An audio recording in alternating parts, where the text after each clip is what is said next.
दोस्तों, आप सभी का बहुत बहुत धन्यवाद कि आप इस वीडियो को देख रहे हैं।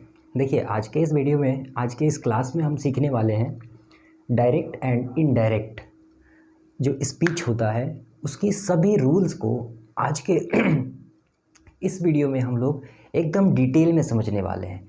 तो अगर आप चाहते हैं डायरेक्ट और इनडायरेक्ट स्पीच, जिसे हम नरेशन के नाम से भी जानते हैं, इसके सभी रूल्स को समझना अगर चाहते हैं कंसेप्ट के साथ, ठीक है, और लॉजिक के साथ, तो इस वीडियो में आपका स्वागत है दोस्तों। ये एक ऐसा टॉपिक है इंग्लिश ग्रामर का जो एग्ज़ाम में आप सब जानते हैं कि काफ़ी पूछा जाता है, चाहे वो कोई भी एग्ज़ामिनेशन हो, चाहे वो गवर्नमेंट हो या कोई भी हो। तो ये जो टॉपिक है, इससे क्वेश्चन बनते हैं, ठीक है। तो इसीलिए आज हम इस चैप्टर को कंप्लीट करने वाले हैं इस एक वीडियो में। तो यहाँ पे एक चीज़ जो है, जो जाहिर सी बात है, वो ये कि वीडियो थोड़ा सा लंबा होगा और आप आराम से शांत होकर बैठ जाइए और इस वीडियो को देखिए। और मैं आपको ये बताना चाहूँगा कि इस वीडियो को देखने के बाद आपका जो डेवलपमेंट है इस टॉपिक के लिए को लेकर, जो अंडरस्टैंडिंग होगा वो इस वीडियो को देखने के बाद वो काफ़ी डेवलप हो जाएगा। ये मेरा आपसे प्रॉमिस है। तो चलिए दोस्तों, अब वीडियो को स्टार्ट करते हैं। तो जैसा कि मैं करता हूँ, ठीक है, कि मैं थोड़ा सा पहले बैकग्राउंड में चीज़ों पर बात कर लेता हूँ। तो उसी तरह से एज आई ऑलवेज़ डू, मैं आपको पहले थोड़ा सा चीज़ें कुछ बताना चाहूँगा। जैसे कि जो हमारा डायरेक्ट और इनडायरेक्ट होता है स्पीच, जिसको हम बोलते हैं डायरेक्ट इनडायरेक्ट स्पीच, ठीक है, ये होता क्या है। पहले इस बात को हम लोग जान लेते हैं और फिर हम लोग ये भी समझ लेंगे कि नरेशन क्या होता है। समझ क्या लेंगे, अभी समझ लीजिए, नरेशन को ही हम लोग डायरेक्ट या फिर इनडायरेक्ट स्पीच कहते हैं दोस्तों, ठीक है, इसी का एक नाम है। तो अब समझ लीजिए डायरेक्ट और इनडायरेक्ट होता क्या है। देखिए, डायरेक्ट स्पीच क्या होता है, इससे पहले आपको समझना चाहिए कि नरेशन क्या होता है। देखिए, नरेशन का मतलब होता है कोई भी कथन। जैसे मान लीजिए किसी के द्वारा अगर कोई बातें कही गई है, मान लीजिए मैं आपसे कहता हूँ कि महात्मा गांधी ने कहा कि इंसान विचारों का प्राणी है, वो जैसा सोचता है वो बन जाता है। A man is the product of his own thoughts, he becomes what he thinks. So in this given statement, it is an example of narration, it is a statement even. So that's why मैंने आपको कहा कि narration का मतलब होता है कथन, ठीक है। तो जैसे कि आपने हिस्ट्री में भी पढ़ा होगा, जब फ्रांस छींकता है तो पूरे यूरोप में इस तरह से सर्दी हो जाती है। इस तरह से बहुत सारे स्टेटमेंट्स आपने सुन रखा होगा, जैसा कि बोलचाल में हम लोग काफ़ी प्रयोग करते हैं, ठीक है। तो ये जो हमारा कथन होता है, कथन मतलब हुआ किसी के द्वारा कही गई बातें, उसको हम लोग स्टेटमेंट भी बोलते हैं। आपने फिल्मों में देखा होगा, हिंदी फिल्मों में, कि अगर कोई मान लीजिए एक किसी गुनहगार का अगर कोई गवाह है, कोई सबूत अगर बचा है आखिरी, तो हॉस्पिटल में जब पुलिस पहुंचते हैं उससे जब प्रूफ लेने के लिए, तो वो अपने साथ एक माइक रिकॉर्डर लेके जाते हैं, ठीक है, टेप रिकॉर्डर जिसको कहते हैं। और वो उसमें क्या करता है, उसके स्टेटमेंट को रिकॉर्ड करते हैं, ठीक है। तो वो स्टेटमेंट क्या है, वो स्टेटमेंट को बोलते हैं हम लोग कथन, ठीक है। तो उसी प्रकार से कथन जो होता है, जो नरेशन होता है, वो दो तरह का होता है। The very first is direct speech and the second one is called indirect speech. Direct का मतलब होता है प्रत्यक्ष और इनडायरेक्ट का मतलब होता है अप्रत्यक्ष। अब मैं आपको समझाना चाहता हूँ। देखिए, डायरेक्ट स्पीच का मतलब हुआ reporting the message in the exact words spoken by the speaker. Direct speech का मतलब हुआ, अगर हम मान लीजिए जो कोई अगर स्पीकर है, उसके द्वारा कही गई बातों को अगर हम एग्जैक्ट रख देते हैं, एग्जैक्ट हम बता दें या एग्जैक्ट लिख दें, तो ये जो हमारा जो स्पीच कहलाता है, that is called direct speech. मतलब जो उसने कही, जो स्पीकर है, जो जैसा उनका जो वर्ड्स था उसी को हमने बिल्कुल कॉपी कर लिया और उसी को मैं बिल्कुल सेम कह रहा हूँ। तो ये है डायरेक्ट स्पीच। जो उसने कहा मैंने कह दिया, ठीक है। मोदी जी ने जो भी भाषण में कहा, अपने लेक्चर में, अपने स्पीच में जो भी उन्होंने कहा, मैं एग्जैक्टली उसी बातों को आपसे अगर कह दूं, तो वो डायरेक्ट स्पीच है। लेकिन इनडायरेक्ट स्पीच में क्या होगा, मान लीजिए मोदी जी ने कुछ अपना एक मन की बात रखी, मैं वहाँ गया हुआ था, मैंने पर्सनली उनको सुना। अब आकर मैं आपसे अपने वर्ड्स में, देखिए सबका, देखिए भगवान ने बनाया है हम सभी को, तो सबका अपना एक लॉजिक होता है, सबका अपना इंटेलेक्चुअल होता है, ठीक है।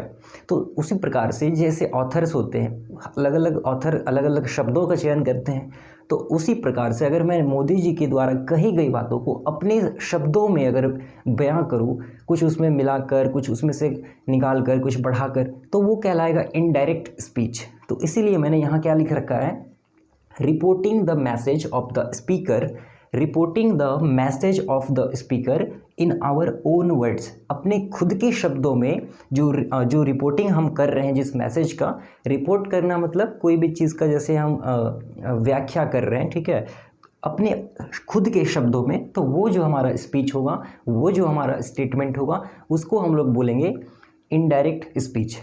आई hope you are getting my point. अभी तो मैंने कुछ बताया ही नहीं, तो आप समझ क्या रहे हैं, नहीं समझ रहे होंगे। देखिए एग्जाम्पल के लिए मैं आपको बताना चाहूँगा कि डायरेक्ट स्पीच और इनडायरेक्ट स्पीच में मेजरली डिफरेंस क्या है, और आपको मैं कंप्लीटली फील दिलाने वाला हूँ इस वीडियो के माध्यम से। बस आप ध्यान से देखते रहिए पूरा, ठीक है। देखिए एक यहाँ पे मैंने सेंटेंस लिख रखा है, आप इस पे एक बार फोकस कीजिए।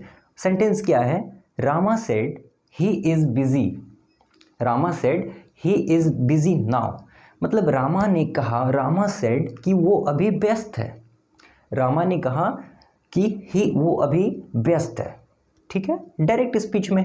लेकिन इसी बात को अगर मुझे कहना हो तो मैं क्या ऐसे भी तो कह सकता हूँ, Rama said that he was busy then.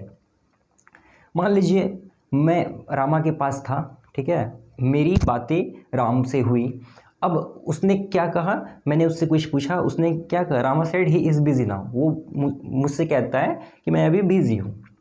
अब उसकी बातों को अगर मैं किसी थर्ड पर्सन से मिल रहा हूँ, मान लीजिए मैं आपको कह रहा हूँ कि राम ने मुझसे क्या कहा, तो मैं क्या कहूँगा, हो सकता है मैं ऐसे कह दूँ, Rama said that he was busy then, Rama said he was busy then, Rama said that he was busy then.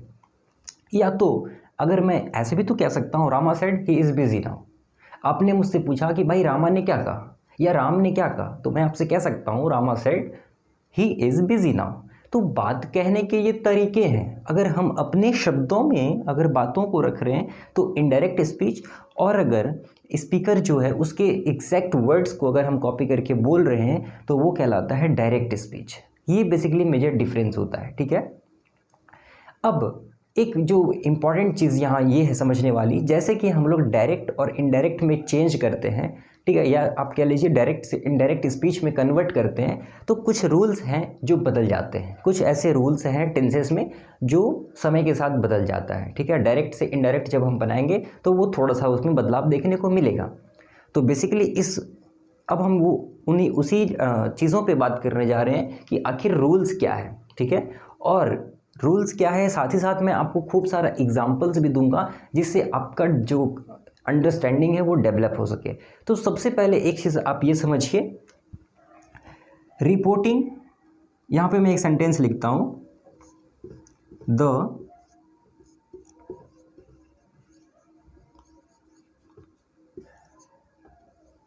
Teacher said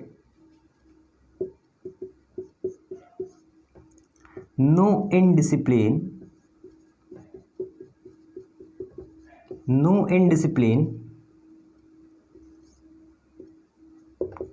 will be tolerated। देखिए दोस्तों, मैंने एक सेंटेंस लिख रखा है, the teacher said no indiscipline will be tolerated, मतलब teacher ने क्या कहा कि क्लास में इनडिसिप्लिन को बर्दाश्त नहीं किया जाएगा, ठीक है। तो यहाँ पे ये जो हमारा पार्ट है एक सेंटेंस का, इसमें दो चीज़ें होती हैं, आप पहले समझिए। ये जो पार्ट देख रहे हैं, द टीचर सेड, ये जो चीज़ें हैं, और विशेषतः ये वाला जो चीज़ आप देख रहे हैं, ये कहलाता है रिपोर्टिंग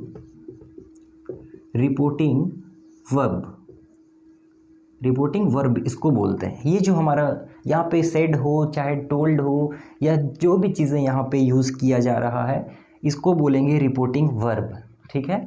और यहाँ आप देख सकते हैं एक कॉमा लगा है और फिर यहाँ से इन्वर्टेड कॉमा स्टार्ट हुआ है और फिर इसमें कुछ बातें रखी गई है। बेसिकली ये जो चीज़ें हैं, ये जो इन्वर्टेड कॉमा के अंदर रखा हुआ जो चीज़ है, इसको हम लोग बोलते हैं स्पीच, या इसी को बोलते हैं नरेशन। और जब किसी के बातों को हम कहीं लिख रहे हैं तो विशेषतः हम क्या करते हैं, उसको इन्वर्टेड कॉमा के अंदर रखते हैं। मान लीजिए कि APJ अब्दुल कलाम के द्वारा कुछ बातें कही गई तो उसको हम इन्वर्टेड कॉमा के अंदर रखते हैं, क्योंकि उनके द्वारा वो कही गई एक नरेशन है, इसलिए। तो विशेषतः यहाँ भी वही चीज़ हो रहा है, ठीक है। तो ये जो पार्ट है इसको हम बोलते हैं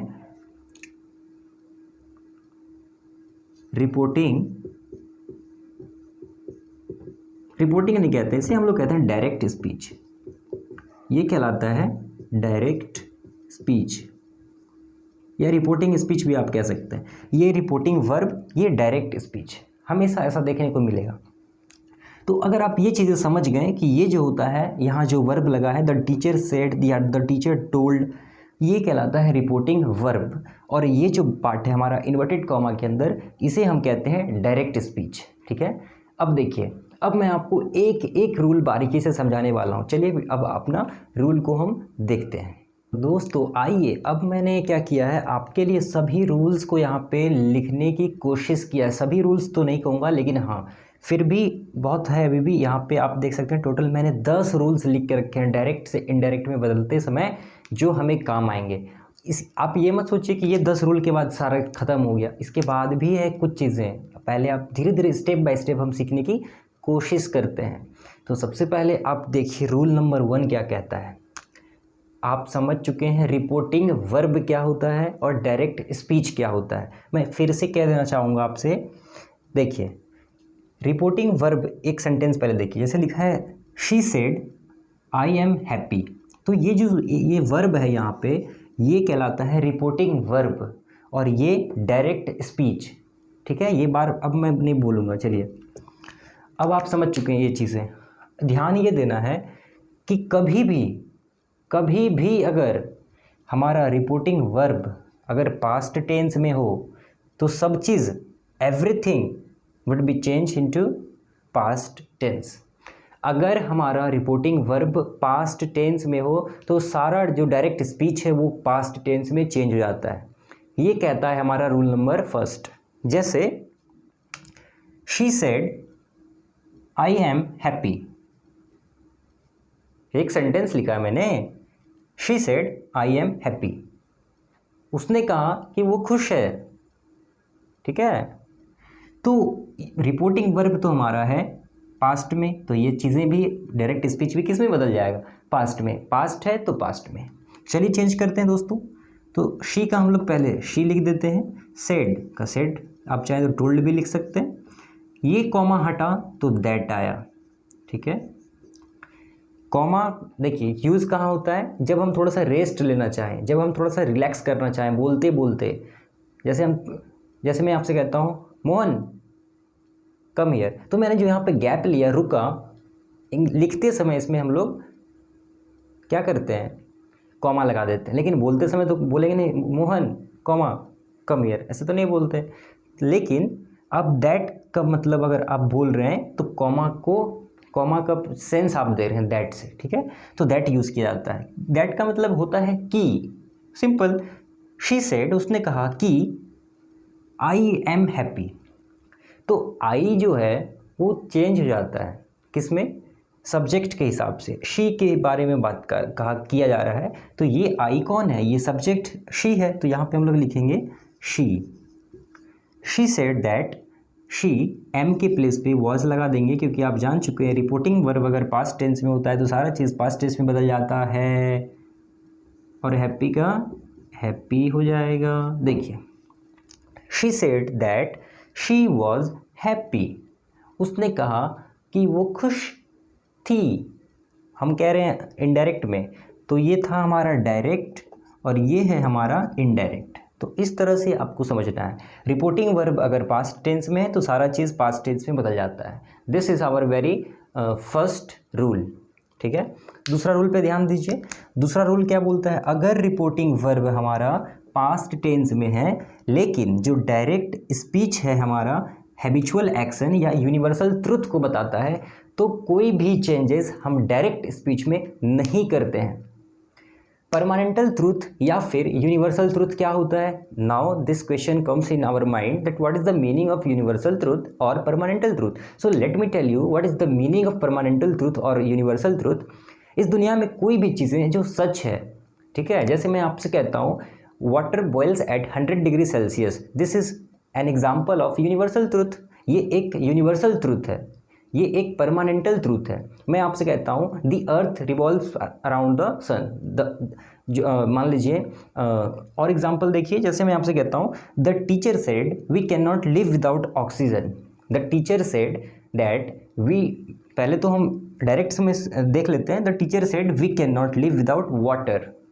टीचर ने कहा कि हम लोग पानी के बिना नहीं रह सकते। ये क्या है? एक हैबिचुअल एक्शन है, ये एक परमानेंटल ट्रूथ है, ये एक यूनिवर्सल ट्रूथ है। सो दैट्स वाई कभी भी अगर हमारा जो डायरेक्ट स्पीच है वो अगर एक परमानेंटल ट्रूथ है या फिर अगर वो एक यूनिवर्सल ट्रूथ है या हैबिचुअल एक्शन है, हमारी आदत को बताता है हैबिचुअल एक्शन, तो हम इनडायरेक्ट स्पीच में बनाते समय डायरेक्ट स्पीच को चेंज नहीं करेंगे। जैसे चेंज कर देखिए, बोला गया द टीचर सेड, इसको चेंज करेंगे तो यहाँ पे हम लिख रहे हैं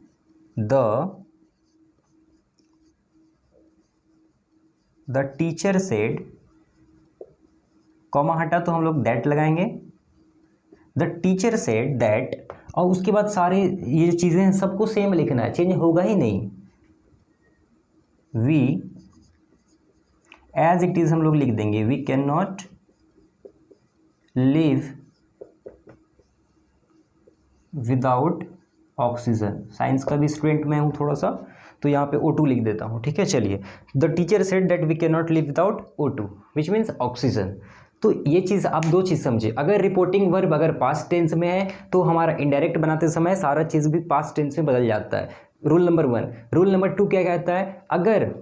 रूल नंबर 2 कहता है अगर हमारा सेंटेंस, अगर हमारा स्पीच, डायरेक्ट स्पीच जो अगर है अगर वो किसी परमानेंटल ट्रूथ को बता रहा है, अगर वो किसी हैबिचुअल एक्शन को बता रहा है, whether it can express any universal truth, तो हमारा जो इनडायरेक्ट स्पीच हम बनाएंगे उसमें हम डायरेक्ट स्पीच को चेंज नहीं करेंगे, उसमें सारा का सारा चीज़ें हम सेम लिखेंगे, ठीक है। ये हमारा रूल नंबर 2 था। थर्ड रूल क्या कहता है? बोला गया थर्ड में, इफ़ फ्यूचर, अगर हमारा रिपोर्टिंग वर्ब फ्यूचर टेंस में है तो कोई भी चेंजेस डायरेक्ट स्पीच में नहीं होगा। फिर से समझिए, बोला गया अगर हमारा सेंटेंस, अगर हमारा जो स्पीच है, अगर रिपोर्टिंग वर्ब अगर फ्यूचर टेंस में है तो हमारा इनडायरेक्ट बनाते समय कोई चेंजेस नहीं होता है। तो आप देख सकते हैं हमारा जो थर्ड रूल कहता है अगर हमारा रिपोर्टिंग वर्ब फ्यूचर टेंस में है तो डायरेक्ट स्पीच में कोई चेंजेस नहीं होता है। जैसे रानी विल से, देखिए रिपोर्टिंग वर्ब क्या है, हमारा जो रिपोर्टिंग वर्ब है ये एक फ्यूचर टेंस में है, तो Rani will say she is going, तो फ्यूचर टेंस में, तो क्या कहता है रूल कि कोई चेंजेस नहीं होगा। तो इसको हम लोग कैसे बनाएंगे? तो हम लोग इसको ऐसे बनाएंगे, हम कहेंगे रानी विल से दैट, कॉमा तो हटेगा ही, कॉमा तो हटाना ही किसी भी हाल में, तो दैट लगा। अब इसका हम लोग सिंपली लिख देंगे जो लिखा हुआ ऊपर, शी इज़ गोइंग, बस यही करना है। अगर फ्यूचर में है तो हम चेंजेस नहीं करेंगे, जैसा है बस कॉमा हटा के दैट लगा देंगे, बाकी सब कुछ सेम लिख देंगे। या एक और रूल ये भी कहता है अगर हमारा डायरेक्ट स्पीच फ्यूचर टेंस में है या फिर प्रेजेंट टेंस में, सिंपल प्रेजेंट टेंस में, तो हम लोग कोई चेंजेस नहीं करते हैं। तो जैसा कि ये वाला रूल फॉलो होता है उसी तरह सिंपल प्रेजेंट के लिए भी यूज़ होता है। तो जैसे बोला मोहन सेज, मोहन कहता है वो खेल रहा है, ही इज़ प्लेइंग, मोहन कहता है कि वो खेल रहा है। जब हम इसका बनाएंगे इनडायरेक्ट तो हम क्या बोलेंगे? सेम हम लोग बनाएंगे, हम कहेंगे मोहन सेज। अब यहाँ सेज क्यों कहा मैंने? क्योंकि सब्जेक्ट जो है थर्ड पर्सन है मोहन, इसलिए वर्ब के साथ एस या ईएस लगता है। ये चीज़ आप जानते हैं, टेंस में आपने पढ़ा है। मोहन सेज, कॉमा हटा ये वाला, तो हम लोग लगाएंगे that. Mohan says that he is playing. बस आपको ध्यान रखना है। देखिए पहला क्या रूल कहता है, अगर हमारा रिपोर्टिंग वर्ब पास्ट में है तो हमारा डायरेक्ट जो हमारा अगर रिपोर्टिंग वर्ब पास्ट में है तो सारा चीज़ पास्ट में कन्वर्ट हो जाता है। अगर हमारा रिपोर्टिंग वर्ब फ्यूचर में है तो कोई चेंजेस नहीं होगा। अगर हमारा रिपोर्टिंग वर्ब अगर प्रेजेंट टेंस में है तो कोई चेंजेस नहीं होगा। ठीक है, उसी तरह से अब देखते हैं हमारा जो फोर्थ रूल है वो, अच्छा एक रूल ये भी था, अगर रिपोर्टिंग वर्ब चाहे पास्ट में लेकिन हैबिचुअल एक्शन में डायरेक्ट स्पीच है तो हमारा तब भी कोई चेंजेस नहीं होता। अब देखिए हमारा फोर्थ रूल क्या कहता है। फोर्थ रूल हमारा क्या कहता है, प्रेजेंट परफेक्ट। अगर reporting verb present perfect tense में हो तो वो पास्ट परफेक्ट में चेंज हो जाता है। जैसे मैं आपसे एक एग्जांपल कह रहा हूँ, ये है हमारा rule number 4। Rule number 4 says if our reporting verb is in present perfect tense, तो ये चेंज हो जाएगा पास्ट परफेक्ट टेंस में। For example, I have been to Delhi. I have been to Delhi. She said. ठीक है, I have been to Delhi.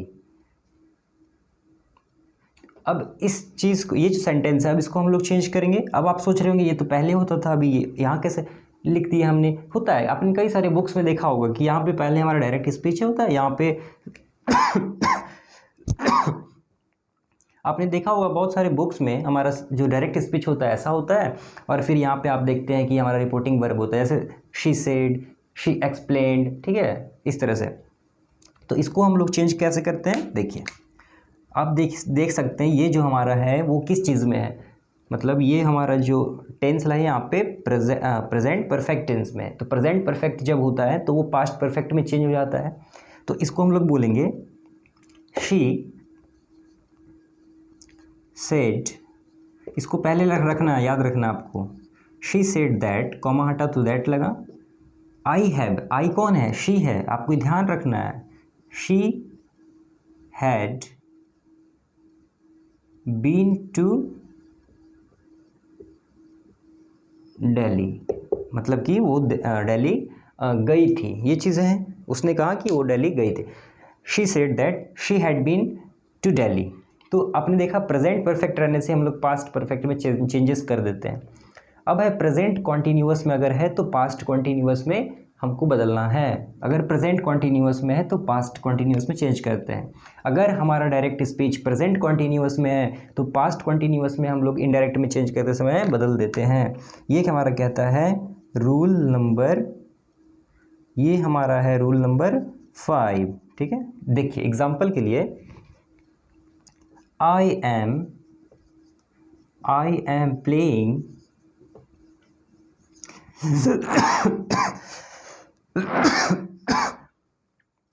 I am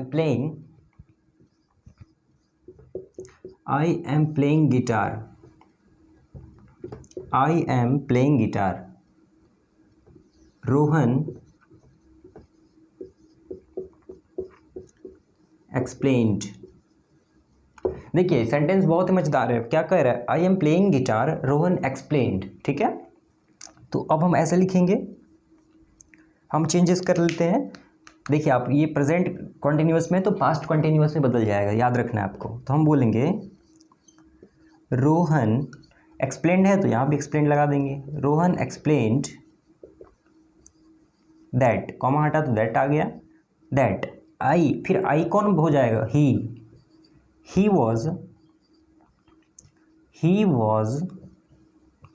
was playing the guitar. भले उसको बजाने नहीं आए वो अलग बात है। ठीक है, Rohan explained that he was playing the guitar. तो इस तरह से ये हमारा रूल कंप्लीट हुआ कि जब भी हमारा जो डायरेक्ट स्पीच है अगर प्रेजेंट कॉन्टिन्यूअस में हो तो हमारे इनडायरेक्ट बनाते समय वो चीज़ें पास्ट कॉन्टिन्यूअस में बदल जाता है। ठीक है, ये था हमारा रूल नंबर कितना था, ये था 5। अब हम देख लेते हैं 6, 7, 8, 9, 10। देखिए अब हमारा रूल नंबर आता है 6 क्या कह रहा है, सिंपल प्रेजेंट जब हो तो सिंपल पास्ट में हम लोग बदल देते हैं। अगर सिंपल प्रेजेंट हो तो सिंपल पास्ट में बदल देते हैं।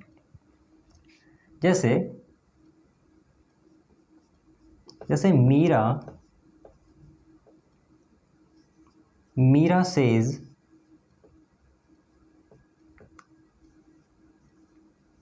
सी लाइक्स सॉन्ग्स। देखिए मैंने एक एग्जाम्पल क्या लिखा, मीरा सेज सी लाइक्स सॉन्ग्स, ठीक है। ये क्या है, सिंपल प्रेजेंट में है। और क्या रूल है कि अगर हमारा डायरेक्ट स्पीच सिंपल प्रेजेंट में हो तो देखिए तो हमारा रूल क्या कहता है कि अगर हमारा जो डायरेक्ट स्पीच है वो सिंपल प्रेजेंट टेंस में हो तो इनडायरेक्ट बताते समय हम क्या करते हैं, उसको पास्ट सिंपल पास्ट में बदल देते हैं। तो इसे यहाँ भी होगा सेम। तो इस समय भी हम क्या करेंगे, हम लिखेंगे मीरा सेज, नहीं यहाँ पे हम लोग सेड लिख देते हैं, ठीक है। यहाँ पे लिखेंगे मीरा सेड, मीरा सेड। अगर डायरेक्ट स्पीच अगर प्रेजेंट सिंपल प्रेजेंट में हो तब हम लोग चेंज करेंगे। तो हम लिखेंगे Meera said that she likes है तो हम लोग लिखेंगे लाइक्ड, शी लाइक्ड सॉन्ग्स, ठीक है।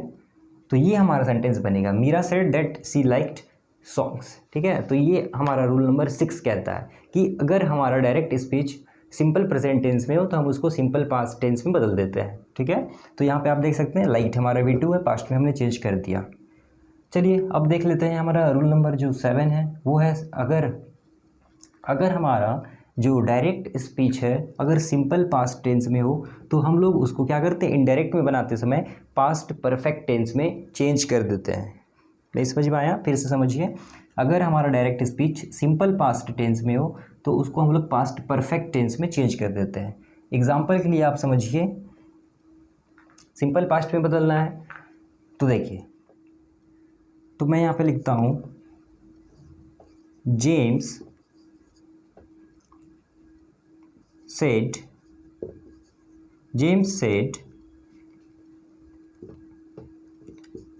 he saw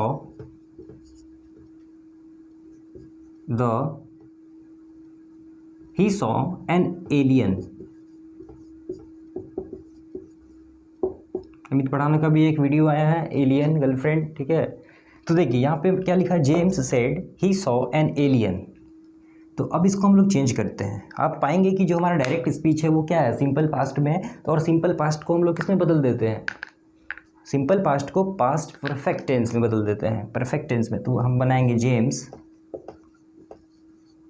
said that he, perfect में बदलने के लिए हम लोग हैड लिखते हैं, ही हैड सीन, ये भी बदल जाएगा, see saw seen, he had seen an alien. ये हमारा सेंटेंस बना है, ध्यान से पढ़िए। James said that he had seen an alien. अगर हमारा डायरेक्ट स्पीच में सिंपल पास्ट है तो हम लोग इनडायरेक्ट बनाते समय उसको पास्ट परफेक्ट टेंस में बदल देते हैं। ये कहता है हमारा रूल नंबर 7, ठीक है। तो इस तरह से आप खूब सारे सेंटेंसेस को प्रैक्टिस कर सकते हैं। ऐसा नहीं है कि मैं यहाँ पे जो लिख रहा हूँ बस आपको वही प्रैक्टिस करना है। तो मैं आपको बस एक रूल फील देना चाहता हूँ, इसके बाद और भी मैं पार्ट्स लेके आऊँगा इस टॉपिक पे। ये तो एक इंट्रोडक्शन है। चलिए अब और देखते हैं रूल, हमारा 2-3 और बचा है, फिर वीडियो को हम लोग ख़त्म करेंगे। देखिए इसके बाद का हमारा रूल नंबर जो है 8, रूल नंबर 8 क्या कह रहा है हमसे, पास्ट कॉन्टीन्यूअस में अगर हमारा डायरेक्ट स्पीच है तो हम लोग पास्ट परफेक्ट कॉन्टीन्यूअस में चीज़ों को रखते हैं। जैसे एग्जाम्पल के लिए मैं कहता हूँ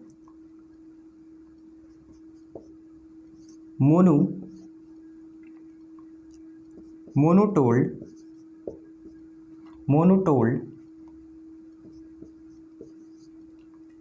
he was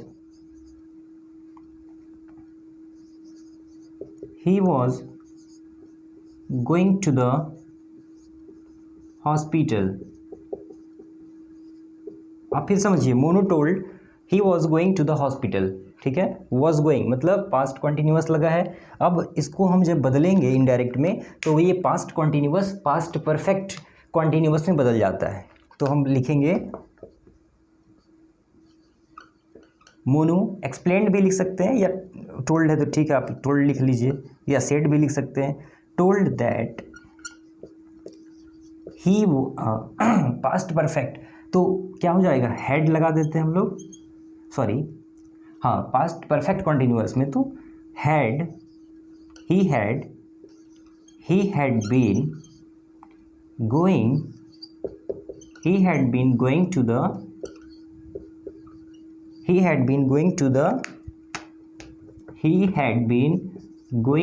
the हॉस्पिटल। देखिए क्या सेंटेंस बना, Monu told that he had been going to the hospital. मतलब अगर हमारा जो डायरेक्ट स्पीच है अगर पास्ट कॉन्टिन्यूअस है तो वो पास्ट परफेक्ट कॉन्टिन्यूअस में बदल जाता है। और पास्ट परफेक्ट कॉन्टिन्यूअस के लिए क्या है, हमारा एक्सिलरी वर्ब हैड बीन और उसके बाद वर्ब के साथ आईएनजी। ठीक है, तो ये हमारा रूल नंबर 8 कहता है हमसे। अब देखिए 9 बहुत सिंपल है और 10 तो उससे भी ज़्यादा सिंपल है। देखिए उसके बाद हम लोग ख़त्म करेंगे वीडियो को। देखिए बोला क्या गया, अगर हमारा जो डायरेक्ट स्पीच है अगर वो फ्यूचर टेंस में है तो वो हम लोग प्रेजेंट कंडीशनल में यूज़ करते हैं। फॉर एग्जाम्पल जैसे मैं आपसे कहता हूं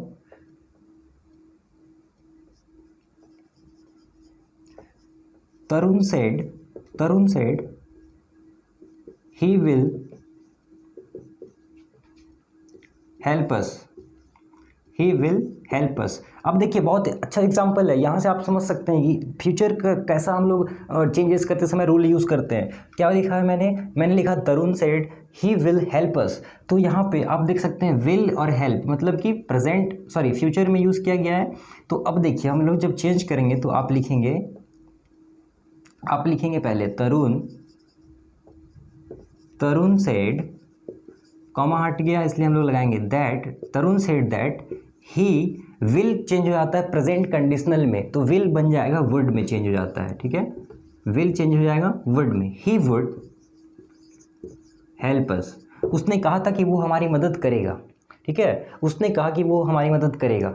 तो प्रेजेंट अगर देखिए पास्ट में कही गई फ्यूचर की बातें के लिए हम लोग प्रेजेंट कंडीशनल का यूज़ करते हैं। ठीक है, जैसे मैं आपसे कहता हूँ the landlord said that he would help us, तो वहाँ पे आप देख सकते हैं उसने कहा था कि वो हमारी मदद करेगा, तो यहाँ भी वो सेंस है। और इसके बाद का रूल सेम इसी तरह से है, बोला है फ्यूचर कंटिन्यूअस अगर है तो कंडीशनल कंटिन्यूअस में हम लोग चेंज करते हैं। जैसे आप देख लीजिए ये हमारा 9 रूल था और ये 10 क्या कहता है। जैसे मैं लिख लेता हूँ सीमा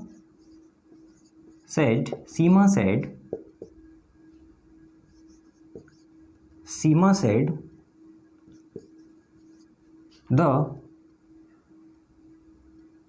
the floor will be the floor will be dusting।